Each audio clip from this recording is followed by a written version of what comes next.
Tapi kalau orang mukmin, orang muslim ketika dia bermaksiat, dia akan diingatkan dengan musibah, dengan kegagalan, dengan diingatkan oleh Allah, la'allahum yatadarra'un, ya, agar tadarru' kepada Allah, agar merendahkan diri kepada Allah. Ya. Karena itu resep suksesnya orang beriman adalah beriman, beramal soleh. Ya.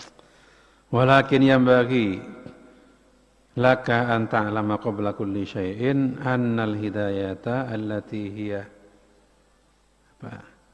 bidayatun, ya, annal hidayata allati hiya thamratul ilmi, gitu ya.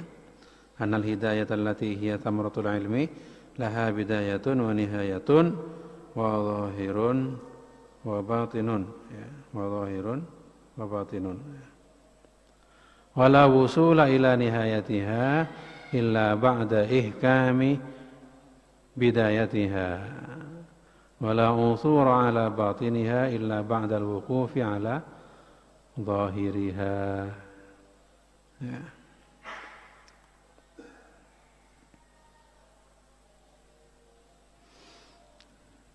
Jadi perlu diketahui di sini bahwa al-hidayah, hidayah itu yang dimaksud menurut syarahnya itu al-hidayatah, ya, ai as-suluk apa?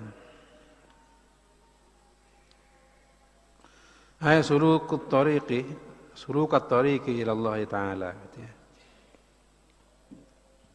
Allati hiya thamaratul ilmi laha bidayatun, gitu ya. Jadi ini apa, 1, 2, 3, 4, 5, 6, 7, 8, 9, 10 baris dari bawah,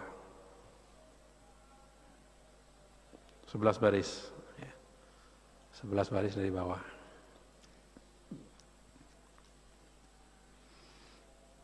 Ya, di situ dia di syarahnya dijelaskan al-hidayata ai sulukat tariqi ila Allah Ta'ala. Ini maksud hidayah itu adalah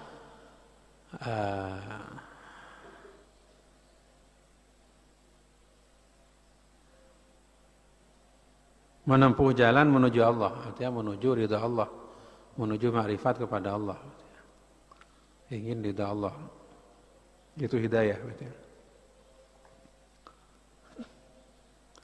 Bahwa hidayah yang seperti itu ada bidayahnya, ada nihayahnya, ada bidayahnya, ada permulaannya, dan ada nihayahnya, ada pamungkasnya, gitu ya. Ada permulaannya, ada akhirnya. Jadi ketika seorang hendak mencari ridha Allah, ya, atau hendak ma'rifat kepada Allah, mendekatkan diri kepada Allah, maka upaya untuk itu disebut dengan hidayah. Kalau di kitab ini disebut dengan al-hidayah. Dan hidayah itu ada permulaan, ada akhir. Ada start, ada finish, gitu ya.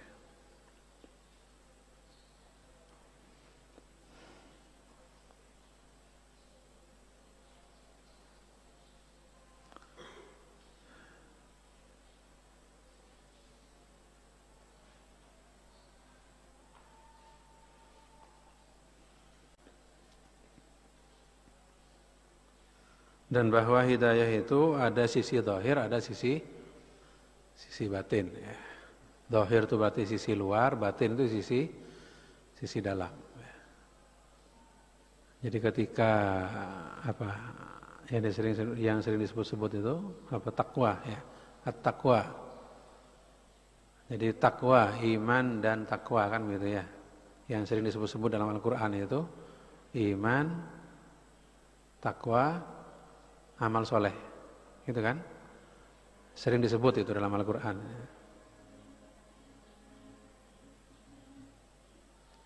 Ya. Contohnya apa? Dalam surat Wal 'Asri. A'udzu billahi minasyaitonir rajim. Wal 'asri innal insana lafi khusrin illa alladziina aamanu wa 'amilus shalihat. Nah, berarti iman dan amal soleh. Ya.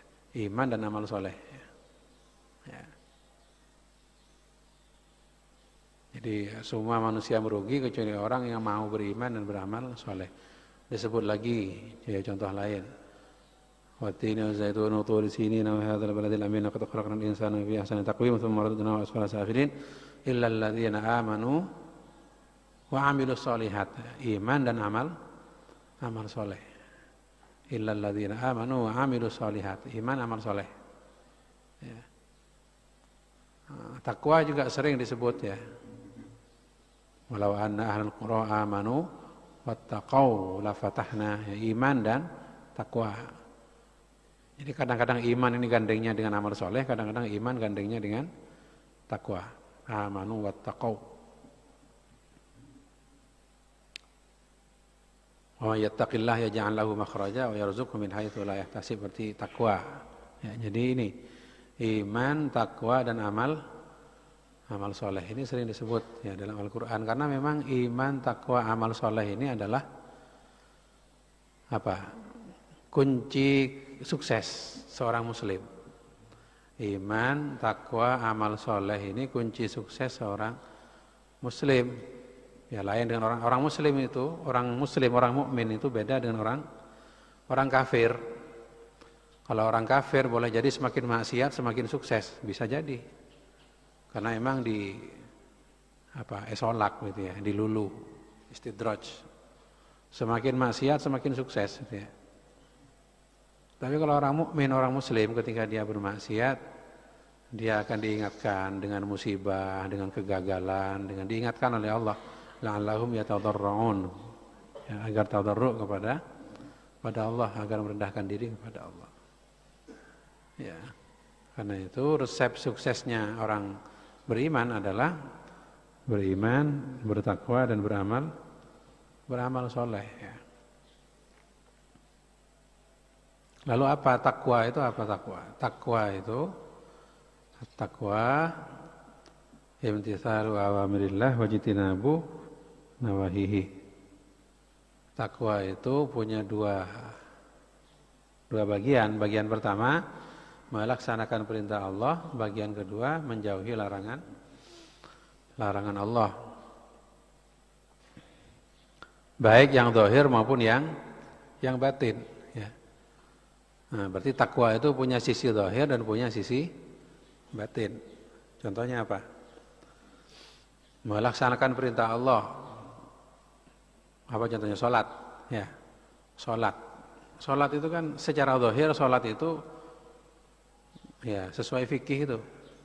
Ya, ada takbir Allahu Akbar, ada baca Fatihah, itu secara zahir ya, secara zahir.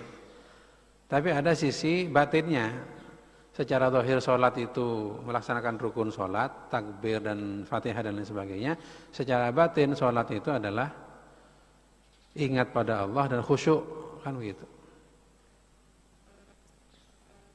Nah, ini berarti perintah Allah berupa salat itu ada sisi zahir, ada sisi batin, ya.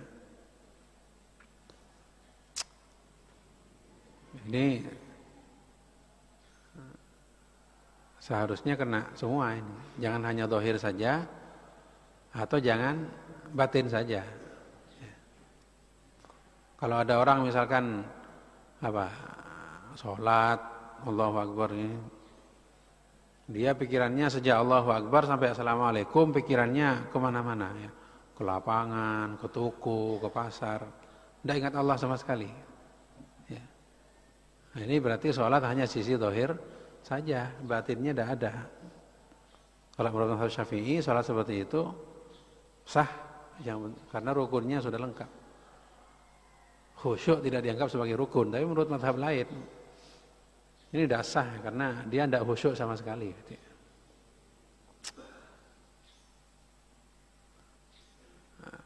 Atau ada orang sholat batin saja, ya, batin saja. Sholatnya tidak pakai wudhu atau bacaan Fatihah hanya sembarangan misalkan ya, tapi dia khusyuk. Nah, ini tidak bisa, tetap tidak boleh. Ya. Tidak boleh hanya batin saja, zahirnya harus dipenuhi. Gitu ya. Jadi ada sisi zahir, ada sisi batin. Puasa juga seperti itu ya. Secara zahir puasa itu tidak makan, tidak minum, tidak bersetubuh dengan istri. Itu secara zahir. Tapi secara batin puasa itu ingat kepada Allah gitu ya, mencegah diri dari maksiat, mata tidak melihat hal yang diharamkan, tangan tidak, mulut tidak mengucapkan hal yang dilarang. Itu secara batin gitu ya. Yang disebut dengan puasa khawasul khawas gitu ya. Bahkan bukan hanya anggota badan yang tampak yang dikendalikan, hatinya pun juga dikendalikan. Tidak berpikir tentang selain Allah, itu khawasul khawas katanya. Itu puasa secara batin. Nah, berarti takwa ini punya sisi zahir, punya sisi batin. Perintah Allah ya itu punya sisi zahir, punya sisi batin. Larangan Allah juga sama. Ada larangan Allah yang zahir, ada larangan Allah yang batin. Nah, berarti dosa itu ada dosa yang tampak, ada dosa yang tidak tampak. Ya.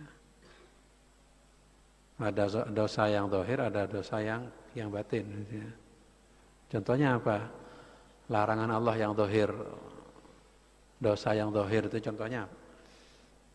Ya yang kelihatan itu. Menggosap sandal, pakai sandalnya orang tanpa izin, itu kelihatan, itu dosa. Tapi ada juga dosa yang tidak kelihatan. Contohnya apa? Ya dosanya hati. Sombong, itu dosa itu. Takabur, itu dosanya hati. Dosa batin itu. Kemudian hasad, ya dengki, itu dosa batin. Kemudian apa? Riya, beribadah karena ingin dipuji manusia, itu dosa batin. Ya, maksiat batin. Jadi boleh jadi kita selamat dari dosa zahir, tapi seringkali kita belum selamat dari dosa batin. Nah, jadi ya gampangnya kitab ini adalah kitab tasawuf ya, tasawuf, tazkiyatun nafas, kitab untuk membersihkan diri ya. Membersihkan jiwa, membersihkan diri, menempa diri, ya, agar bisa bertakwa, zahiran wa batinan, zahir dan batin. Ya. Tapi ini baru untuk pemula, baru permulaan saja. Kalau mau tingkat lanjutan ya ngaji kitab Ihya Ulumuddin, ngaji kitab